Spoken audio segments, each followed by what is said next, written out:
the cloud, and boom, ladies and gentlemen, we are live.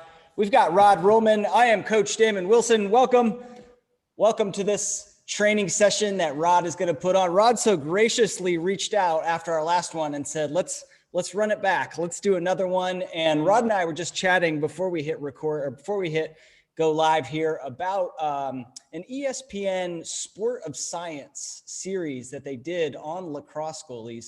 And this is really interesting thing. If you haven't seen it, just Google ESPN Sport of Science. I think my post will probably come up. And they break it down and they literally say, in order to make like a certain save, 12 feet away, 85 miles an hour, you have to have the reaction time of a rattlesnake. And guess what? Human beings do not have the reaction time of a rattlesnake. So some shots are just literally impossible to save, literally impossible. But that, Rod, you're saying that feeds very well into what we're going to talk about today, right? Oh yeah, I mean, it's perfect. And those of you out there, if you get a chance, you really got to take a peek at this video. It's fascinating.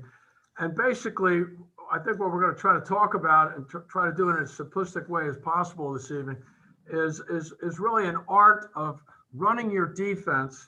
And I'd like to consider it as trying to learn communication skills and an understanding of how to run a defense in an effort to survive in the goal.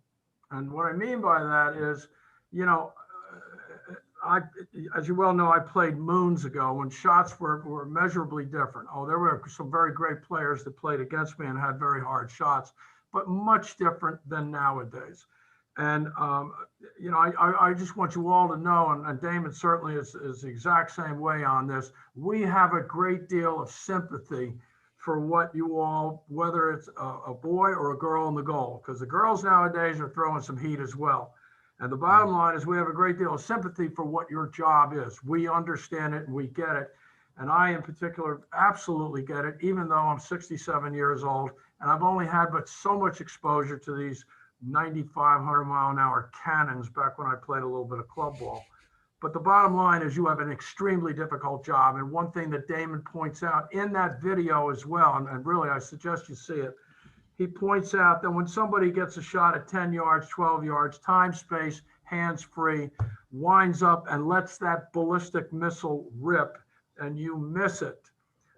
Listen to that article, look at the video, and don't beat yourself up or let yourself lose your confidence in what you're doing, because you have an extremely difficult job that can be made measurably, I don't ever want to call it easy, but it can be made measurably more palatable to you, something more able to swallow and raise up your ability to have a better chance to make a save on those shots that are savable if you employ the use of a great team defense and the ability to communicate to that team defense. That's basically what we're looking to do here tonight, is try to help you with that. Love it. Well, I'm really excited. If you guys are here, say hello in the chat. I'd love to see who's here, who's with us tonight. Really excited for this conversation. I think what you said, Rod, is spot on. Listen, as a goalie, like, we're going to do our darndest to make the saves, right? We're going to do our darndest to make the saves. But guess what? If you can organize the defense, organize your troops, sometimes I've heard it called like the chess pieces. Like, you are the person moving around the chess pieces. You are the field general. If you can organize your troops to not take a shot, that is way better. Or take a shot that is just so far out there, that is just so weak that it's just such an easy save, then that makes your job a million times easier. And so why not pay attention to that? And why not try and work on that aspect of the game? And that's really what we're doing right here tonight. That's kind of the goal of this chat. I've been in the goal for a very, very long time. And I don't know, maybe I'll get back in again. But if I do, I will employ the same things that we'll chat about tonight in terms of communication and how to run a defense.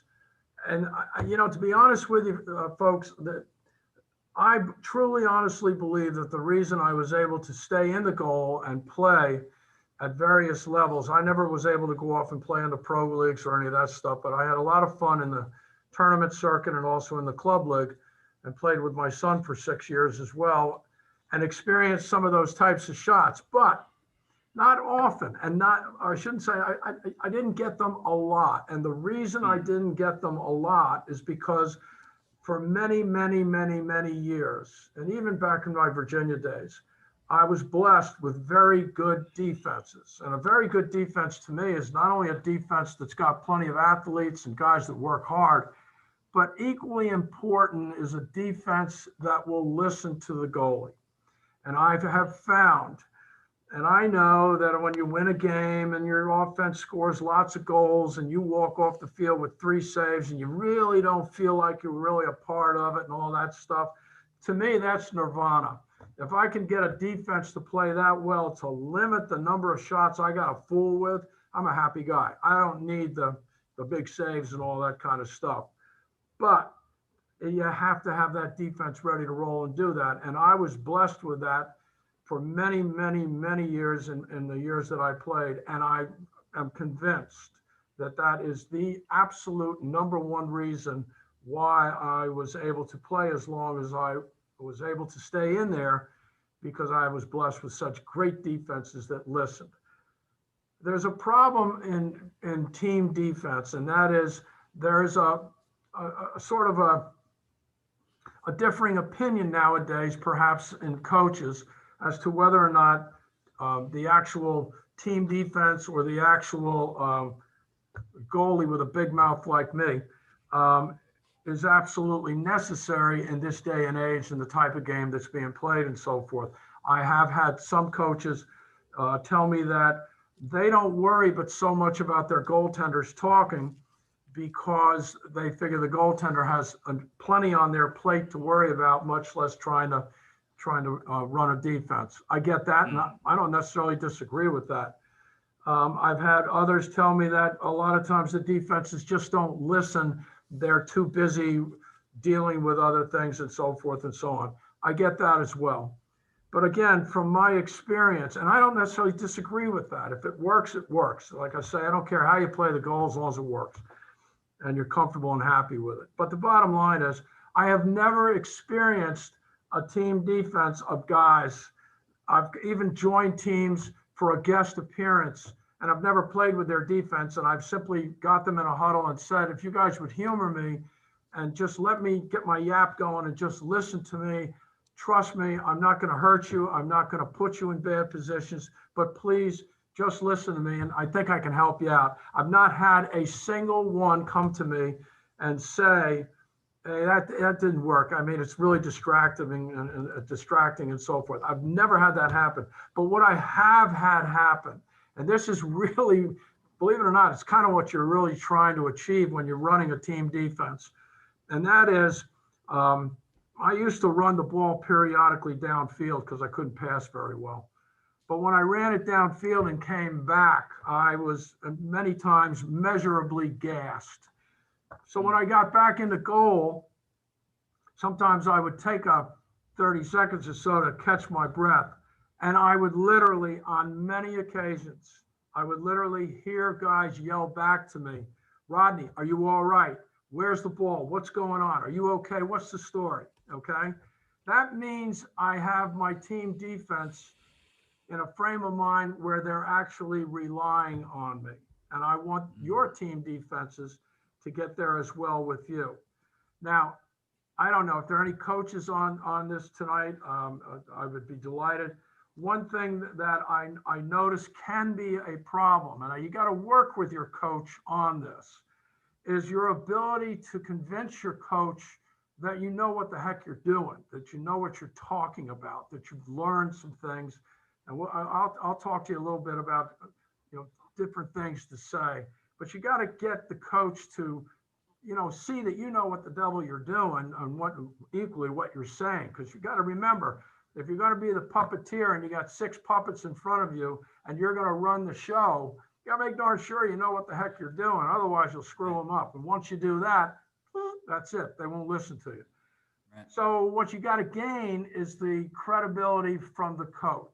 And then if there's any coaches on here, the coach, I ask you guys and gals to please, if your goalie can do it, give him or her a chance to do it, because they need to know that you trust in them, and you need to tell the team defense that you do trust in this particular goalie to speak and do the right things and say the right things.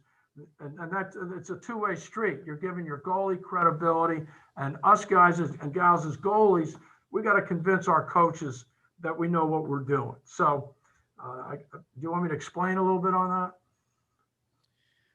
I think to me it makes sense. I mean, before you go in there and start barking orders, you have to have a certain level of trust. And if you start going in there barking orders and that trust is not there, they're not going to listen to you, right? And there's a couple ways to build up that trust. And one of the ways is that you're saying is to get your coach on board. 100% agree. Exactly. 100% agree. Yeah. I mean, if your coach is not on board, like they are, especially at youth lacrosse, like they are an authority figure. And what the coach says, it should be that way at college too, and pros and all, in all levels. But they're an authority figure, and what they say goes, right? And so if they are like, they have your back and they say, hey, like the goalie is going to be giving out these commands, they mean this. And when you hear this, you got to do what that command says, then our job as leaders is a lot easier, because now like the trust is there. We've built it up. And if I say slide, guess what?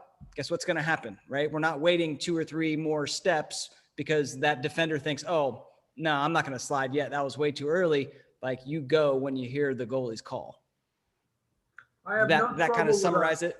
I have no trouble with a defenseman deciding that he wants to go off, and he's got a guy that he thinks he can beat. He has a guy that he thinks he can really make life miserable for. So he's going to go after him.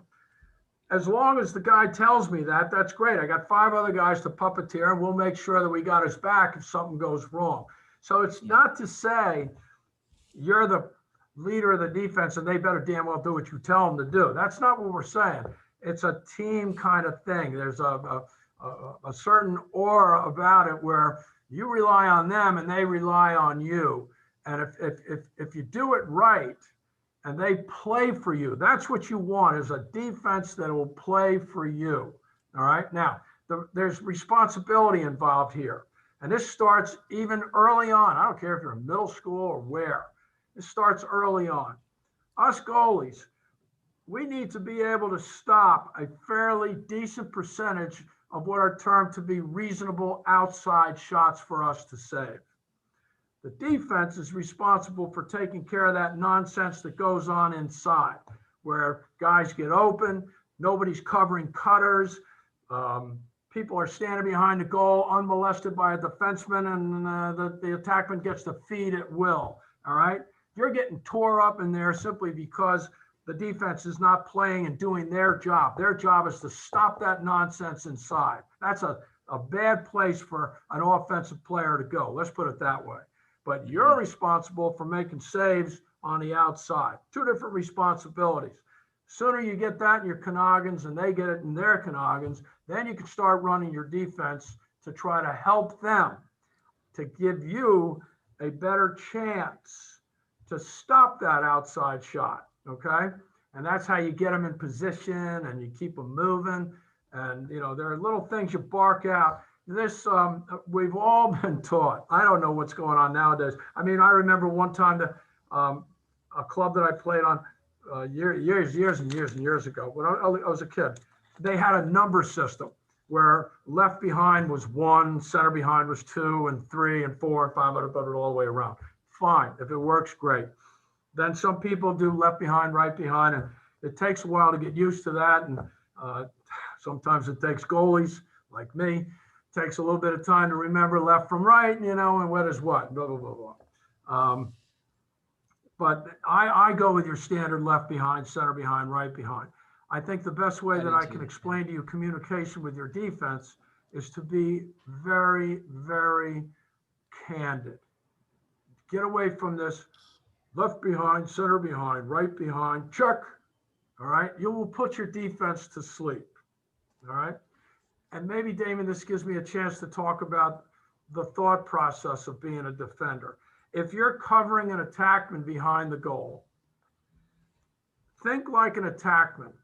An attackman ought to think like a defender. What can an attackman do to you as a defender that makes your life miserable? Pretty simple. Move.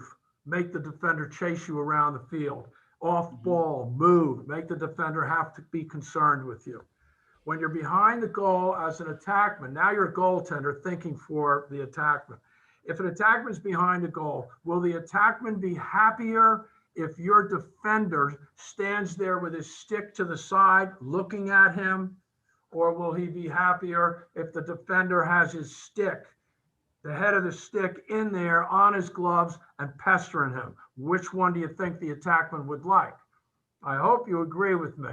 The attackman wants to stick out here so he has his hands free to feed the ball and do whatever the hell he wants to do with it, all right? We don't care. We don't care what you want, Mr. Attackman. If you don't want that, that's exactly what we're going to give to you. So now you play coach. Yeah, you're now a coach in the goal.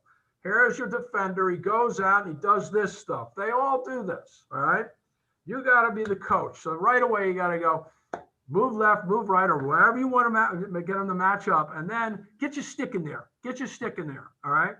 And I can tell you right now that when he puts his stick in there and he starts poking, many times defenders, young ones, even older guys do it, but the young guys just learn and so forth, they poke, or God forbid, they slap, and their feet are stuck in mud, which means they end up chasing the guy. So know that as a goalie, know that these defenders do this stuff. So tell them something really simple, like catch up, move your feet, catch up, keep your stick in there, all right? Those are candid kind of things. You're not sitting there boring the hell out of them. You're just telling them stuff to do that will help them to make life miserable for that attackman. You don't want your team defense to play takeaway. You don't want them going out there with the idea that they're going to take the ball away and beat everybody up. Once they start doing that, you're in trouble because they'll make bad moves. They'll try to go over the head. They'll miss the over the head check. And next thing you know, it's you and the shooter. Turn and rake because it's liable to happen. Okay. You want them to pester the hell out of the people. Make them move the ball.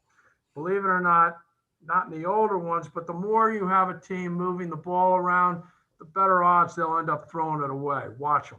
They will. But you got to keep your defense moving. You got to keep them pestering the guy with the ball. And you got to keep them lined up. All right. That's another thing that's kind of difficult, but you got to make sure that they are ready to listen to you. I'll give you an example. If you can imagine the ball, you're standing in the goal and the ball is left front, okay? It's left front. And the guy covering the ball, I know there's fancy defenses they got out there, and in the ladies' game, they do encourage the inside roll. They have a certain type of defense for that, okay? But in our game, all scatter reports aside and all this stuff about strong hand and the weak hand and all that type of stuff, I want you to picture the ball left top and your midfielder who's playing defense, long pole, short stick, don't matter to me, approaches the guy with the ball and he immediately moves to his left to the side of the goal where the channel, I guess you call it, if the midfielder drove down the pipe. So he's letting the guy have virtually the entire inside. Now, I know that there are defenses out there, and I know there are defenders that play that kind of stuff for specific reasons. For the sake of you guys, though, you want that guy moved more to his right, more over to the right, to encourage the guy with the ball that if he's going to do anything with it and run with it, you'd like him to run it down the pipe. Why? Because as every step he takes down the pipe, the angle in the goal gets smaller and smaller. So you're responsible for lining him up. If he stays too far to the left and you don't open your yap up and go, Damon, move to your right, move to your right. As soon as Damon moves to his right and gets there, don't go into a mute. That's when you go, Damon, move to your right, move to your right. That's it, right there. You look good. You're fine. You're fine. Get the idea? The candid talk, the puppeteer. All right. They will listen to you. All right. So anyway, especially if you use the names there. If you use the first name. Boom. I mean, when you said my first name, boom, instantly like my ears perked up, right? Like, okay, like I know he's talking to me. So that's a huge tip right there. Going back real quick, I want to make one comment. So about, I mean, as a goalie, we are a coach, a second coach, and we're reminding defenders of good, solid defense. And I remember we had this guy on our team that we called Beast. He was a long pulled defender. His nickname was Beast. His real name was Adam, but we all called him Beast. And one time our coach says, "Hey, Beast, would you like me to poke you 10 times in the ribs right now?" And he says, no, coach. He's like, yeah, exactly. That's how all attackmen feel, right? So you need to, remind your defenders to be on them. And I like the term, like the specific terminology can differ across teams. You need to be on the same page. I like the term poke, get a poke. That's what I like to use. I think that's very direct, but like I said, there's other terms that mean the same thing. Anything you can do to get your defender to screw up his feed. And then on the outside, now here's an example of a goaltender not opening up his yap, all right? The midfielder, the ball comes down, it's somewhat of a fast break. The midfielder catches the ball at about 12 yards, maybe a tad higher, but catches it at 12 yards, okay? He steps in, two steps in. Now he's at, say, 11, 10, bang, goal. People in the stands are like, oh, my God, how did he miss that? Or blah, blah, blah, blah, blah. Or there may be some people in the stands that will say, gosh, that defense is really not even covering that. They just let that guy walk in and shoot like that. Now, this may shock you, but whose fault do you think that is? Whose fault do you think it is that kid did not get out and get his stick on the shooter's hands? You got it. I just saw the answer come up. It's the goalie's fault. You need to open up your yap.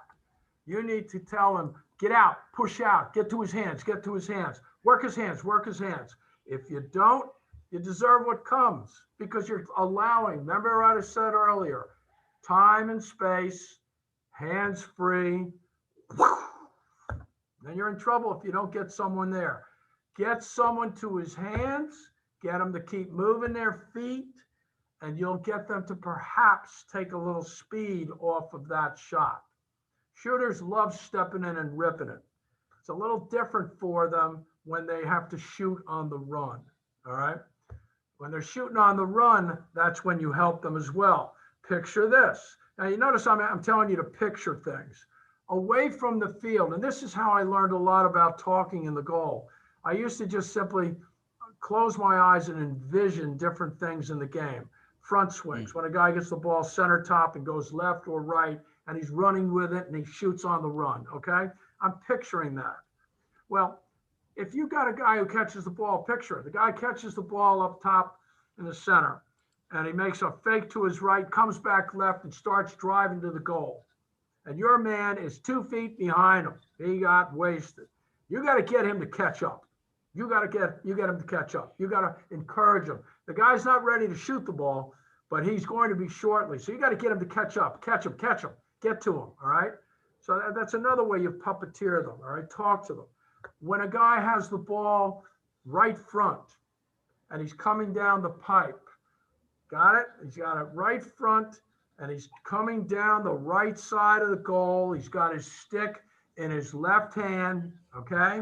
And he's driving down the side of the goal. Now, if he can get an angle, he may shoot. Be ready. But the thing is, what happens is a lot of times, and I'm sure some of you guys have seen this, your defender panics and starts beating the daylights out of the guy, trying to knock the ball out of his stick. While he's doing that, his feet are probably not moving, and the guy can't wait to catch that next check, because when that check comes in there, your defender is wasted. He's out of position. He's praying he bolts to God, he'll drop the ball. But what happens? The midfielder or the attackman plants his foot, rolls back to the inside, bye-bye defender, and now it's you and that shooter. You got a problem. So know this, when a guy has the ball and he's bringing it down the side of the pipe, the angle's getting smaller. Don't let your defender take his stick and throw it over there and bang on him trying to take it away.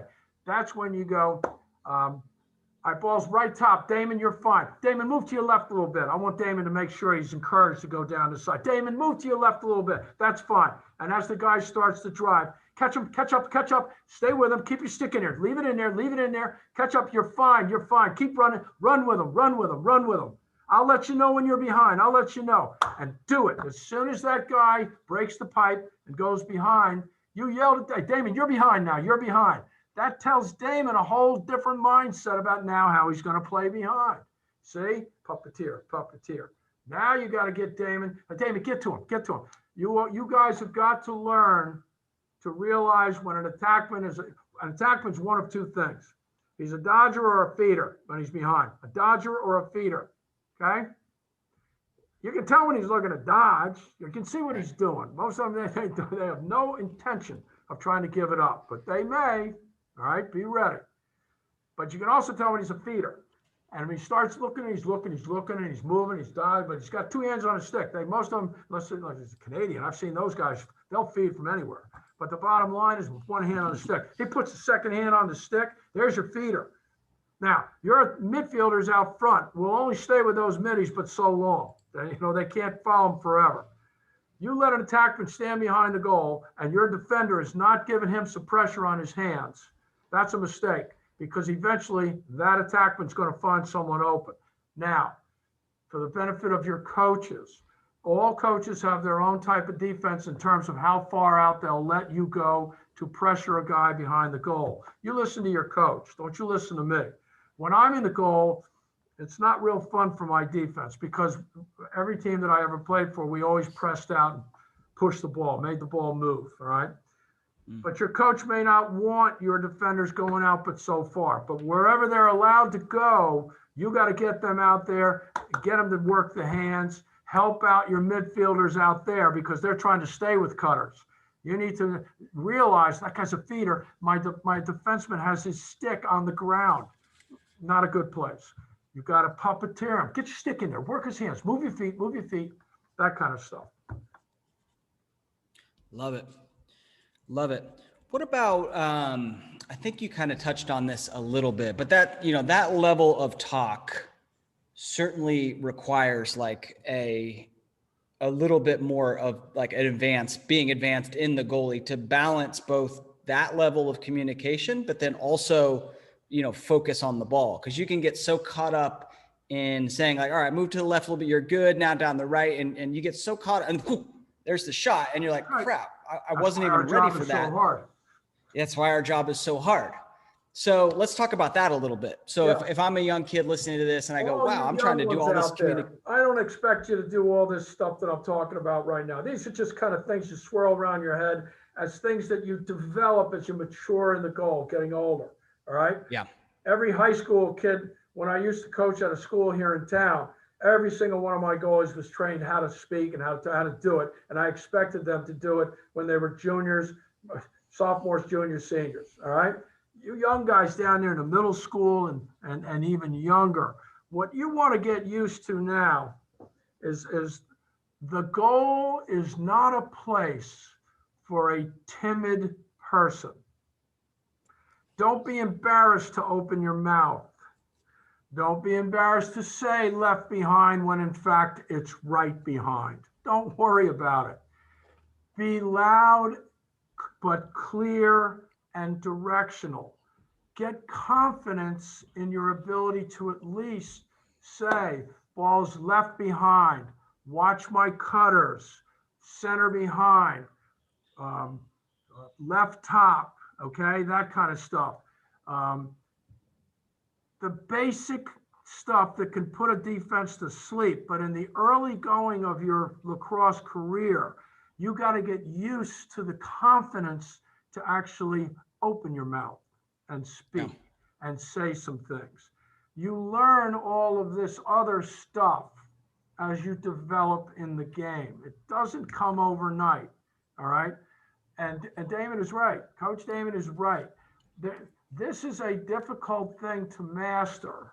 Takes time, because it also takes the ability to not only, when you see that video that talks about seeing the ball and see the ball released from the head of the stick. I loved it. I just love it. That's the only way in my mindset to start to have a chance to make a save, is to see the release. So your focus level on that stuff has to be huge, which means you're following the ball, going from place to place to place. And here's one of the reasons why coaches, I think, maybe shy away a little bit about a goaltender worrying about talking, because just the idea of watching the ball at any level move from place to place to place to place, and hope like heck your defense is in the right place, but place to place to place, and then be ready for a shot and make a save. That's hard enough. And as you get older in the goal, it gets even harder. I'm adding a variable that is not necessarily easy to do, at least in the early going. To me, it just comes natural to me. But the bottom line is, in your early years, you're not going to be able to do this stuff. You have to learn the balance between the two responsibilities as well. What I do know in my heart of hearts is you will mature in the goal. You will get better. You have to absolutely, Damon's talked about this before. I've read his stuff about this. You must accept the fact that, especially in your early years of the goal, you are going to fail a lot. That's called goals. Just learn from what the heck happened that resulted in that goal. Learn from that failure and move the heck on. Forget about it, okay? So you've got a lot on your plate. What I'm telling you is, I've just noticed in watching lots and lots of games over the years, I don't see or I don't hear a great deal of conversation going on. And that may be for any number of reasons, all right? What I do know, and I'll give you a great example. Last year's Virginia championship team, Lars Tiffany, the head coach, he got coach of the year. And if he didn't get coach of the year for anything other than one reason, it's because of the type of defense that he put in there, that he developed.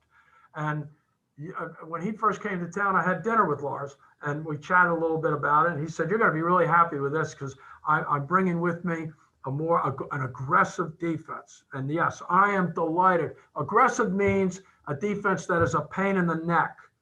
An aggressive defense is not necessarily a defense that's just designed to take the ball away. Don't do that. An aggressive defense is just one that moves, right place, pressure on the ball, backside responsibilities, all that stuff you'll learn down the road, okay? The bottom line is they created this very well-coached and trained aggressive defense that was all over people with the ball, all over them. In doing that, they actually helped their goaltender, Alex Rode. They actually helped him to even more so develop his game over time. And boy, he turned it on in the last two games. He got MVP and so forth and so on. You know what that was? That is an absolute classic example of a wonderful team defense. And one thing that Alex Rode really developed, I was told, over the year, was his conversation with his defense. And they listened to him. And that's the classic team defense. And that's a perfect example of how it can work for you. It's just not something that, what I'm telling you for you younger goalies, is what you aspire to going forward. Yeah. All right.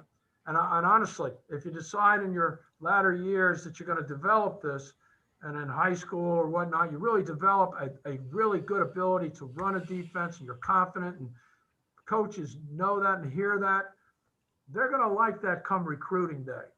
You're someone they're going to, when a coach walks out on a field with a whole bunch of all-stars out there, and they're trying to figure out who they're looking for, and they hear who's that guy over there? That's Damon Wilson. How'd they notice him? Because he opened his yap up. They hear him. All right. Wait a minute. He knows what he's doing. He's running the show. All right. Love it. Love it. Great stuff. I wanted to get your thoughts on one thing. So one of the things that I recommend folks do is print out a list of terms, defensive terms. All right. And if you search like lacrosse goalie defensive terms, like I've made a list, it's 49 terms. And because to me, like maybe we had different communication styles, but to me, like I felt most effective when I could just bark like one word. And we both knew what that one word was, right? If I said Damon left, Rod left, Rod left, Rod, okay. Like to me, that was, your positioning, or, there's obviously ones that are like check or, poke or body. You want them to like drive out. But, like just getting the team on the same page, even using that one like body. I said two different terms there. I said body and I said drive, right? So what is it? What is the one term when I say that specific term, everyone on our team knows exactly what that means, right? One guy's not saying, all right, it's drive. If he says drive, it's or it's body. But I'm curious because it sounded like your conversation style or your communication style might have been a little bit more, call it conversational. My communication style, to be honest with you, is exhaustive. But I am a professional big mouth. Yeah. Everybody knows I yap all the time, and it's exhaustive. That's why I like and the goalies that I train, they actually develop it. They're fun to listen to, and every so often I chuckle because I go, my God, do I really sound like that? But the bottom line is, I always like to say that if you get into a war, you get into a championship game and you got 65,000 people watching you. You're out there running the defense and making saves. By the end of that game, regardless of how it pans out, if you've really gotten into it and really did your stuff, win or lose, at the end of that kind of a game, or not even, it doesn't have to be a championship game, it's a big game, a war, back and forth. At the end of that game, not only should you be physically exhausted, but you should be mentally exhausted as well. Because it's not easy. Yeah. The one thing that I had problems with was like I would talk loud because you got to be heard. If you got a crowd around, you got to be heard, and you got to be heard, but clearly as well. And I'll tell you a funny story really quick. When my first year at the University of Virginia, I went out to my first fall ball practice, and they immediately went into a 6-on-6, and it was me, another freshman, and a senior. We were alternating in and out. One of the the other freshman goalie is from Baltimore. I'm from Long Island. I'm not sure. I can't remember where the senior was from. But anyway, I got in the goal, and if you've never heard a Long Island accent or talking about where the ball is and move that, Chuck, get to him. What are you doing? Blah, blah, blah, blah, blah, all that kind of stuff. Anyway, my crease defenseman, back in those days, they had crease attackman and obviously a crease defenseman. My crease defenseman, in the middle of this 6-on-6, yells at the top of his lungs, stop. I just stop. And my coach goes, Bruce, what is wrong with you? Why are we stopping? And he turned around and he said, Coach, I've been playing this game a long time, but I have never in my life had a goaltender who I have no earthly idea what he is saying because of my accent. He had no idea. So I turned to him and I said, so what's the matter with you, huh? It's just, so you got to be clear and you got to make sure they hear you and understand what you're saying. And it's hard. It is hard, but it is measurably difficult if you don't have confidence in yourself and doing it. Don't be shy. Don't be timid in there. There's nothing like, and I agree with Coach Damon, if you can do it using one word, 2 words, or a whole bunch like me, all right? I don't care how you do it, as long as that defense listens to you. Damon's one word is as effective as any other way that someone wants to talk in the goal. He's puppeteering, he's running the show. As long as they listen to him and they know what he means by Rodney right, Rodney left. I got to open my ears and move left or move right. You just don't want your defense second guessing you. And that's where your coach comes in to help you. All right. Yep. Yep. Oh, one Love other it. thing about communication. This is Okay. actually outside the goal. Now, if you do this, your coach may get nervous, actually may turn around and look at you and tell you, you get back in the goal, and whoever that guy is in Virginia, don't ever talk to him again. All right. All right. But on rides, when you're riding, lots of goaltenders. Now, you young ones, you kind of aspire to this and think about it as time goes on. But as you get older, you can try it, and hopefully your coach will not fall over backwards. But when the ball is being cleared, 9 out of 10 times, if the ball is down the opposite end of the field in one of the corners, the goalie has thrown it to the corner. 9 out of 10 times, if you look over at your defenseman, they're probably turned with their back to the ball and they're looking at their defender. They're so afraid they're going to lose their defender. I like to take defenders and tell them turn sideways so they can look twice and then back at their man. Look down, keep track of the ball as best they can. Not easy for them, and some of them just get it screwed up. So I finally decided when I was playing that I'm going to help these guys out. So what I started doing was I left the crease. I get out of the crease. Most goalies just stay in the crease. Me, I move up in the box about halfway up. Oh, God, I'll never get back. I've never had one go in over my head. I've had attempts on me that made me a little nervous, but I've never had one go in as a result of me being up too high, all right? But what I do is I move up perhaps 10 yards or so above the crease. And the reason I'm up there is I'm helping to run the ride. I'm helping my defenders. So if the ball is now at the opposite end of the field in the right corner, I will yell out, and Damon is one of my defensemen, and he's over here on the right, okay? I'll yell out, ball's down the right corner, Damon, right corner. That tells him where it is. I don't want him having to worry about it and start searching for the ball. They teach midfielders that as soon as your defender turns his back on you, cut, right? Anytime a midfielder turns his back on his midfielder that he's covering, that midfielder ought to cut because he's not watching his man anymore, okay? Hence the reason why they need to hear you guys, even you young guys, telling where the ball is. Don't make your midfielders or your defense search for the ball. You must, at the very least, tell them where the ball is, okay? But anyway, now the ball is back down. It's down at the end of the field. I tell Damon, the ball's down in the right corner, Damon, right corner. And then as the ball moves over, perhaps they shift fields. They go from right corner all the way across to the left. I'll go left down the left corner, boys. Left corner, look over and see my defenseman. I'll go, hey, Rodney, it's your side now, your side. That just sort of tells them what's going on. As the ball continues to move up, I will let them know as the ball is coming, and then I will make the judgment that says, I don't want them hanging up there anymore. And I'll start telling them, it's coming, it's cleared, let's get in. And you've got to start getting your guys back. And then this is where that puppeteer comes in. Get them back, get them set up, look where the ball is, get that guy on the ball. It's a lot of work. I know it's a lot of work. This is why some people don't do it. Get them on the ball, and don't forget, make sure you're in position. And make sure your stick is up. All right, make sure your feet are right. You got a job. This is a heck of a job. And that's why when people kind of get frumpy about the goalie having trouble in the goal, I like to tell them, you get in there and do it.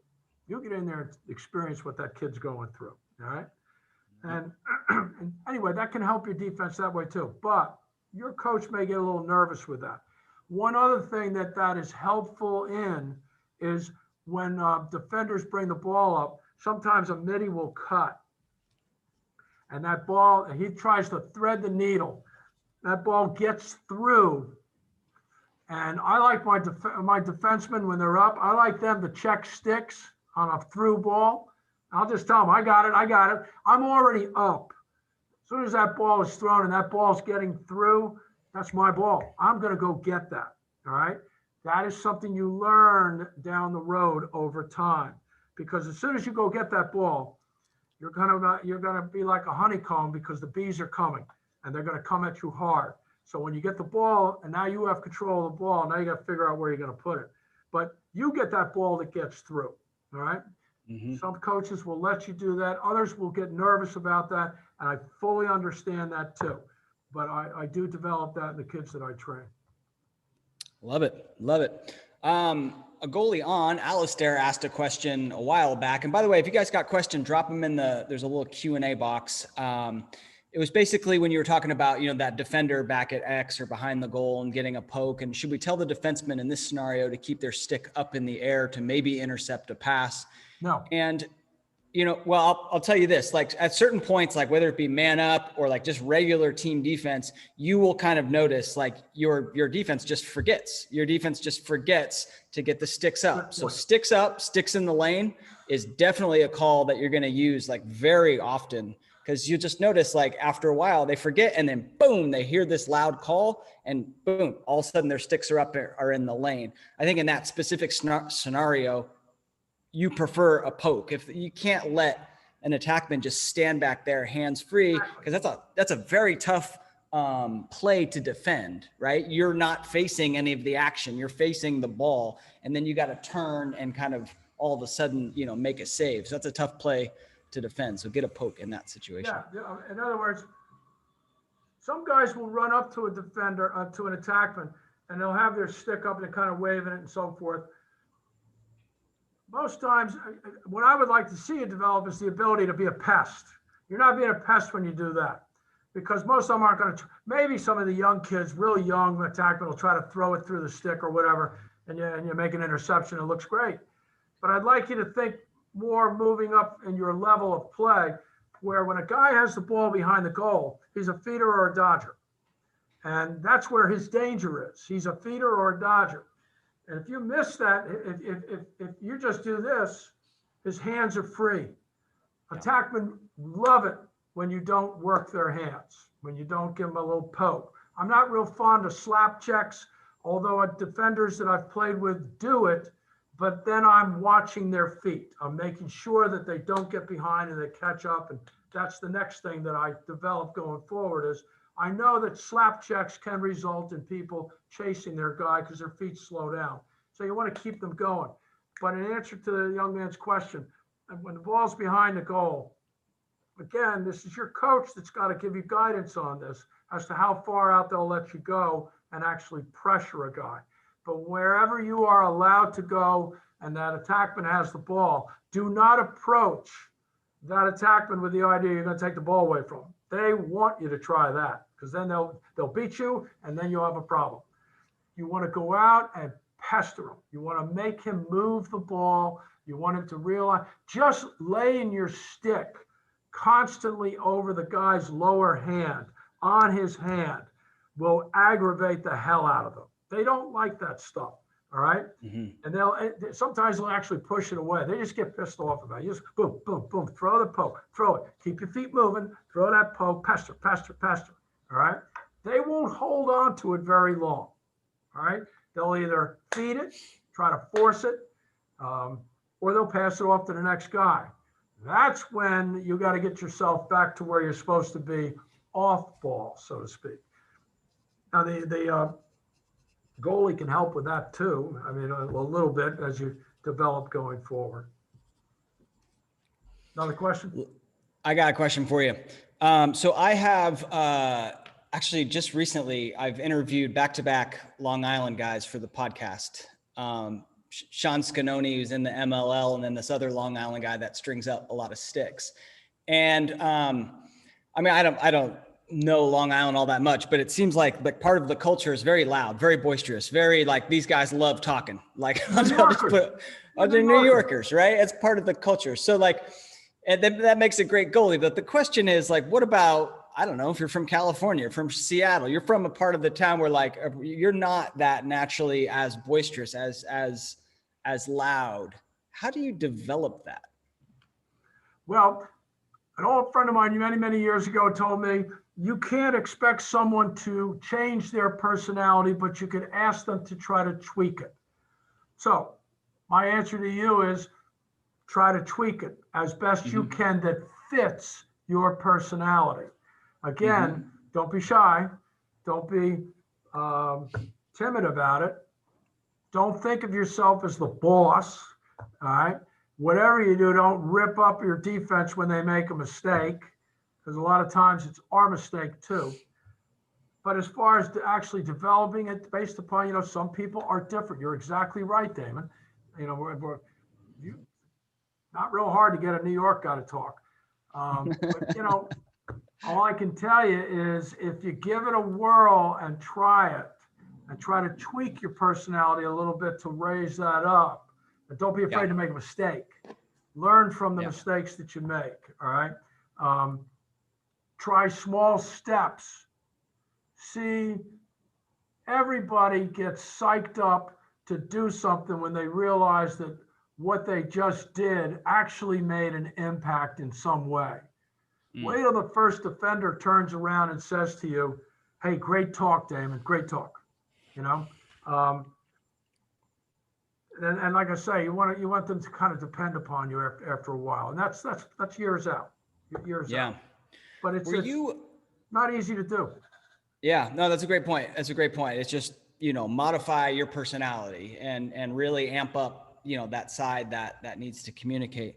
Were you very much of a rah-rah guy, really kind of firing up your team? Because I was there was a lot of communication that I did. And then at the end of a defensive possession, if we got the clear, I was yeah, boys, that's how really, firing up the team, or if the offense made a bad pass, I was the first one yelling in a very annoying way, turnover, really getting under their skin like that. And that was my style. I'm curious how you played. All the way through, even in my much later years of playing, I was kind of in my own world getting ready for a game. Then I would get my warm up and I would just kind of be getting myself in my own frame of mind. And then I would walk over to a defense. Maybe we have a little chat, or if there's something that somebody wants to bring up because we realize that there's a specific player down there that we hadn't seen before in a particular tournament or something like that, but we know he's a pain in the neck. We'll chit chat. When I got going, Damon, it was as soon as the whistle blew, soon as the first face-off took place. Don't let me forget to talk about face-off in a second. But as soon as the face-off took place, if it came down my end, it was like turning on the radio because my mouth was going. And then I became a cheerleader. All right. Yeah. Damon, move to your right. That's fine. That's right. He takes you behind the goal. Damon, step out to him. Step out. Put your stick. Work his hands. And then I can notice when an attackman is not real psyched about Damon working his hands. So you can tell when an attackman starts backing away, he's trying to free up or whatever. I go, keep doing it. Chase him. Go ahead. Keep doing it. Do it again. Bang, bang, bang. Then damn, the ball goes down on the ground. And damn, if Damon doesn't pick the ball up, throw it to a nitty and we get it clear. I'm the first one over to Damon, giving him a swat on the rear end and telling him that's a great job, period. Yeah. Okay. Yeah. And then I kept that same thing going. Move to your right. Also, the inflection in your voice, whether you talk like this or talk like this, will also help you in getting your defense attention, not just from the standpoint of them hearing you, all right, but from the standpoint of them understanding a situation. Picture it. Ball's left behind. The attackman has made a couple of moves, and he is clearly a dodger. Here he comes. He's dodging, and you're talking to your defender. I don't know what your terms are. Everybody's got different ones. Push him, turn him back, blah, blah, blah, blah. When a defender gets to approximately 2 to 3 feet above pipe extended, that's when I yell to my defender, pipe.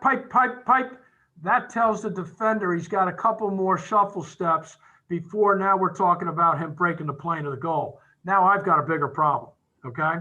So if the guy starts driving towards the pipe, he's trying to get himself around the goal, I'll go pipe, pipe, pipe, push him, turn him back, turn him back, turn him back. Notice how my voice goes up? That tells my defender we are starting to get in trouble. And as soon as he turns him back, or as soon as he pushes him out, and the attackman decides to go back behind the goal, then I go, you're back behind. Now you're good. You're good. You're good. All right. And that, puppeteer stuff. Puppeteer. But I did that every time the ball came down my end. So in answer to your question, that's when I was playing the pump up cheerleader. Love it. Love it. Awesome. I didn't run down the other end of the field when a guy scored because it was too hard to get back. I never did that either, but I'd celebrate with the defenders. Oh, I love it when defenders listen and actually get it done, and they look really good, and you've felt the impact. There's for you young guys. When your defender does something good, let them know. They will appreciate it. They'll work for you. That's when you suddenly realize, I actually know what I'm doing. I'm actually helping. That will give you confidence to bring you out of your shell. Love it. If you guys got questions, drop them in the Q&A. You were going to talk about face-offs. Yeah. I like to say that defense also is not a quiz. All right? It's not a test. So I don't like balls left behind. Who's got his back? Your defense ought to be talking to each other and figure that one out. You haven't got time to be figuring out who everybody's supposed to be where. You got a man playing the ball. All right? All right? Who's hot? That kind of stuff. I hear defenses that do talk. They do yell out. I go, ball's left behind, right behind. I hear a guy behind me going, I'm hot, I'm hot. All right? People are talking to each other. That's, they're doing their job. You do your job. All right? So anyway, but again, it's not a quiz. So stop asking who's got what. You answer it if you can. But if you're busy doing something else, I hope to God your defense knows enough to answer and talk to each other and that kind of stuff. All right. So anyway, face off. Don't ask. This is something you got to learn, and it takes time. Don't ask who's got the point on fast break. Don't ask. You do. You designate it. Look out at your defense. Look where the attackmen are taking them. Look where the defender's going before the face-off. Look out there, and you can figure out, take a peek at it. It's pretty obvious, all right? Takes a little time, but look at it, and you'll realize, Damon is closest to the point if a fast break develops. You can see that. You can see a guy is over to your right, and you can see you got another defender over on your left. The point's the important one. The point's the one that's forgotten on a fast break, and now you're in deep trouble, okay? So what you do is you yell out, you look, and you make a decision, and you go, Damon, you got point. You got point on the fast break. I'd like to see the defender. I'd like Damon to turn around and go, I got point. Yep. Then Joey over here on your left goes, I got low left. But you turn around and go, Joey, you got low left. Mike, you got low right. Tell them where they're supposed to be on a fast break. Now, but Rodney, if the attackmen move around and go to different places and the ball's down the other end of the field, that means that Damon may not be the guy that's best for the point. Good point. You're right. That's why you got to make another decision. So here's Mike.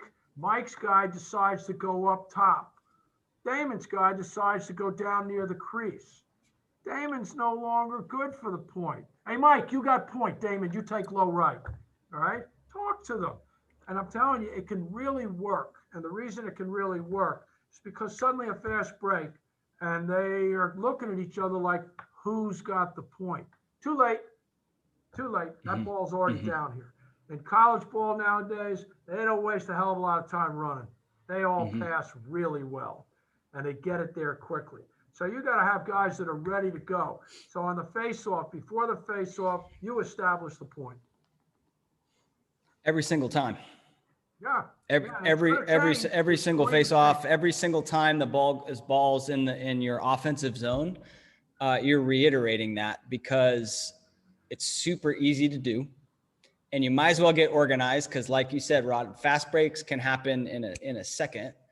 And super easy piece of communication. So every single time you point right, back left, on the break, and simple. Now, people also have different terms for this particular problem that develops every so often. I am positive that every one of you listening to this, I know I've seen it plenty of times, coaching and in my own experience. That is, a fast break develops, and suddenly everybody's a photographer. That simply means everybody's standing there watching the guy with the ball come. Nobody seems to want to go pick him up. All right?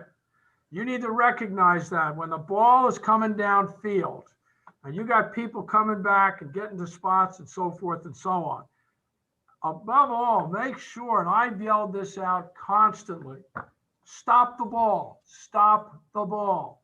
That means I want somebody to go and address the guy with the ball. Yeah. Otherwise, I'm sure you've experienced a guy managed to run in, he gets within 5-6 yards and bangs one on you, and nobody picked him up. People in the stands are astounded, trust me. Bottom line is, I hate to tell you this, that's your fault because you didn't open your yap up. Someone's got to get to the ball. You got a choice. You can either open up your mouth, stop the ball. I don't care what the expression is. Get to the ball. Someone get to the ball. Or send somebody. Find somebody who's close to it and tell them to go. All right? Everybody's worried about leaving their man because they think the guy's going to pass it off and hit the open man. Yeah, good chance that may happen. But I got news for you. If he doesn't get pressure, he's coming right down your throat. And that's your fault because you didn't open your mouth. Hence, team defense. Mm-hmm. Love it. It's going to happen in 7th grade, 8th grade, middle, upper. I don't care what school it is. It's going to happen. You want it to stop? Go get someone to the ball. Love it. Someone put a question in there. It came in as anonymous, so I don't know who asked it, but basically they're saying that, you've got goalie communication, which is us talking, but then you also have, your defenders talking as well. And he's got, a younger defense, newer defense, because most of the guys graduated and the defense themselves are not talking. So how does he get a newer or like a younger defense to start talking as well? Make sure your defense understands the concept of their particular type of defense. Sounds like you got some guys that are perhaps inexperienced, they're new, they're young or whatever. So you got to have a reasonably simple defense that they can work their way through. When the ball is behind the goal, your goalie is pretty much out of it in terms of those other 5 guys or whatever that are out behind him, all right? He's watching the ball behind the goal, dealing with his defender behind the goal. You can yell some things out like, watch my cutters. Defenders always love, look at your defenders. Look at the guys that are on your defensemen. On your middies. And see if your defenders are turning sideways or are they turning their back completely on their man because they're worried about where the ball is. Make sure that the fundamentals of that defense are reasonably intact, because if those aren't intact, you're going to have a hard time getting them to develop an understanding of the concept of actually playing a team defense. You want someone out on the ball, and the rest of the guys may be sloughed. The guys that are backside, away from the ball, you want those guys in. An experienced goalie can help with that by simply telling the backside guys, get in. You're out. Watch your defenders that hang up top too much, okay? The guy brings the ball down and midi passes it somewhere, and the offside midfielders are still way up. They haven't sloughed back in farther down in the defense itself. They're too damn worried about these midfielders that are 20 yards away. If you keep getting goals scored on you from 20 yards, sorry, goalies, I'm going to say this. If you keep getting goals scored on you from 20 yards, you need a new goalie, all right? I mean, the bottom line is that's our responsibility, guys. We got to take care of those outside shots. Don't let your defenders go wandering way up top, much too far out. Teach a very simple conceptual defense that they can really, truly understand. And, every time I get in the goal to play in a tournament or something like that, and I have a defense in front of me that, hell, I have no idea really much about. I don't know much about them. once I get them to agree to at least listen to me, I basically just try to put them all in the right places. And as a coach, that's what you're doing when you're teaching this defense, that when the ball is right top and you have certain formations, the basics of where that defense needs to be, where they slough into, guy on the ball, that kind of stuff. And then run it over and over and over, just keep running it. It's all repetition. And as time goes on and they develop in their mind the concepts of actually playing defense and then a team defense, it actually is kind of interesting how it develops. Even guys that I've never played with before, it's amazing how they pull it all together. They've never heard a yappy mouth before, but they do. They will pull it together. Yeah. It was Xander that asked the question. The name came through. My answer to that one is, I think for a new defense, you first have to teach them what to say. Like I'm living in Argentina right now where they speak Spanish, right? And if you tell me in English, like, hey, talk, and you don't teach me like the words, like you could say, you don't teach me what the Spanish words, you could say talk all you want. That's not going to help me. And a lot of times that's what happens with lacrosse defenses, is that the coach or the goalie even will say, come on, D, talk. But you haven't really taught them what to say. So they don't know like what, well, all right, I get it. I should be talking, but I don't know what to say. So I dropped a link to a post that I did. I'd literally print out a list of terms and I'd review it with the team to make sure that everyone knows when that term is used, what scenario, and when it is used, what happens? What does it mean? What is everyone's role when you hear that battle command, right? I mean, because that's what it is. You're in battle and you need like a set of clear crystal commands like Navy SEALs, and that everyone knows what's happened. So that's my first point. And then the second point is just to educate them on how intimidating it is to an offense when the defense has this high level of energetic communication, right?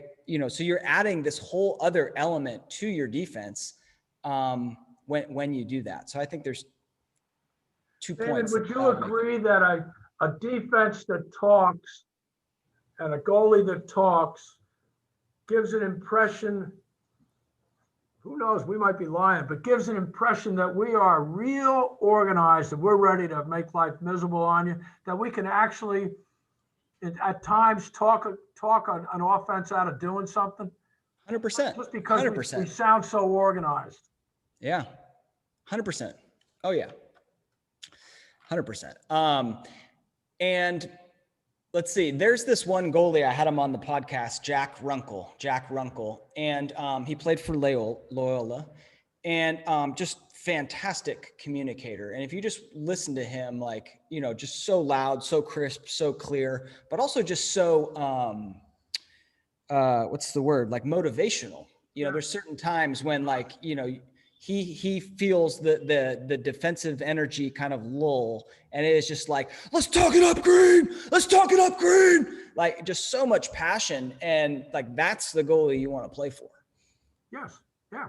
You want to get your defense to actually want to play for you.